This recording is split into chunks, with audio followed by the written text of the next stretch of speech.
Hey guys, what's going on? It's Jonathan here. So I'm still at this house.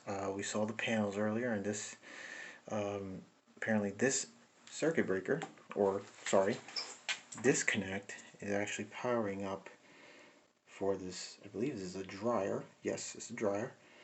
And as you can see, that's the outlet for the dryer and the plug. That outlet's for the dryer, and it's a BX. Alright, look at that BX. And it comes to the disconnect. It is a very old disconnect, but it looks like, wow, amazing that it's still here all these years. So watch what happens when I shut this off. Heard that? Turn off the outlet. And as I open it, it's a little hard to open. There you go. It still has the fuses. Now, there are two live feeds here, but the one on the left actually just passes through and it goes to this 12.3. They capped off the black, they ran the red, they didn't put anything out there, so it's just single phase. And it's clever because then you don't have to look for the circuit breaker, which is very difficult to find. But yeah, let's see here. Oh, it's looked like they try to bond it. I don't know if that's a bonding for ground. No, that's not it. It's just a strap. But yeah, look at that. Old school. Alright, so I gotta mount this to the wall. I'm gonna make it accessible for him so he doesn't have to worry. Most likely, I know that's a plumbing pipe valve there. So I might actually just end up mounting it here, or he can just reach over and unplug it easily. So let me get started.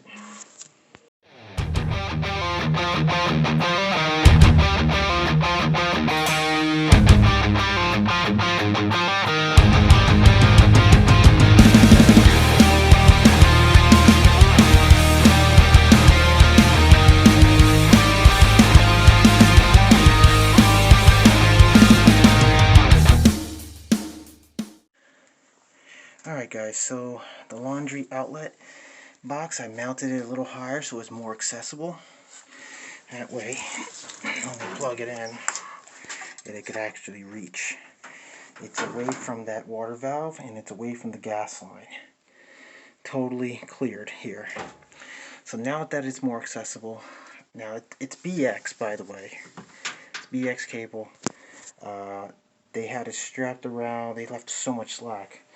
But I was able to use that slack, strip some of the new wiring, because when I took out the outlet, the wires, this hot right here, the red and the white wire were really short, so now I extended it longer. I had enough wire to extend it. I'm going to bring it up against this corner of the wall, strap it up, because the only thing I have is 1/2 inch 1-hole straps. I don't have any more. I ran out of 3/8 1-hole straps, so I'm going to have to deal with what I have, but it's properly mounted. This is masonry. This is a brick chimney right here. I'm going to show you guys. See these guys right here? Yep. It's an exhaust in the chimney. They used to burn like whatever they could burn, like important files, documents, maybe stuff they didn't want. Or they use it to warm up the house sometimes.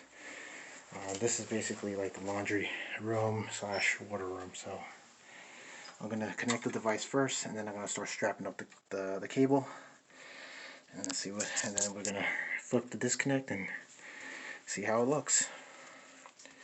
All right, guys, here we go. All right, guys, so I finished terminating the outlet. As you can see, now the only thing that's left, I gotta strap it up. But before I do that, we're gonna test it. Let me test this thing out. Oh, there she is. I'm gonna test it out.